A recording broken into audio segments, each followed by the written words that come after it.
ಸಾಬ್ರಿಗೆ ಹುಟ್ಟದಂಗೆ ಆಗಿಬಿಟ್ಟಾನೆ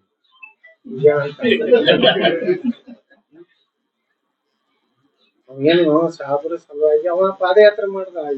ಇದ್ರ ಸಂದರ್ಭ ಅವ ಎಲ್ಲ ಬಿಟ್ಬಿಟ್ಟಾನ ಅಲ್ಲಿ ಹುನಗುಂದದಲ್ಲಿ ಸಬ್ ರಿಜಿಸ್ಟರ್ ಕಚೇರಿಯಲ್ಲಿ ಖರೀದಿ ಹಾಕೋಬೇಕಾದ್ರೆ ಇವನಿಗೆ ರೊಕ್ಕ ಕೊಟ್ಟ ಮೇಲೆ ಖರೀದಿ ಹಾಕೋ ಪರಿಸ್ಥಿತಿ ಅಂತ ಯೋಗಿನ ಬಗ್ಗೆ ಕೇಳ್ಬೇಡ್ರಿ ಅವ ಏನದ ಒಂದು ಈಗ ಪಶ್ಚಾತ್ತಾಪ ಪಡ್ಲಕತ್ತ ಮೊನ್ನೆ ಏನೋ ಬಾಳ ಹಾಡಾಡ್ತಿದ್ದಲ್ಲ ಬಾಗಲಕೋಟೆ ಲೋಕಸಭೆ ಒಳಗ ಆಸೆ ತಂದು ಬಿಡ್ತೇನೆ ಯಾಕೆ ಆಸೆ ಕೊಡ್ಲಿಲ್ಲ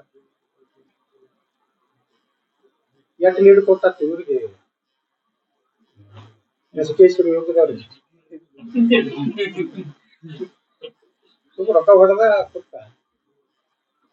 ಈಗ ಅವನಂಗ ಅವನ ಶಬ್ದದಾಗ ಅವನಿಗೆ ಕಾಲ ಬಂದಾಗ ಅವನು ಉತ್ತರ ಈ ನಮ್ಮ ಸಮುದಾಯಕ್ಕೂ ದೊಡ್ಡ ಮೋಸ ಮಾಡ್ಯಾನ ಸಮುದಾಯ ಈಗ ಹೊಟ್ಟೆವಾದ ಬಗ್ಗೆ ಸರ್ಕಾರ ಇರ್ತಲ್ಲ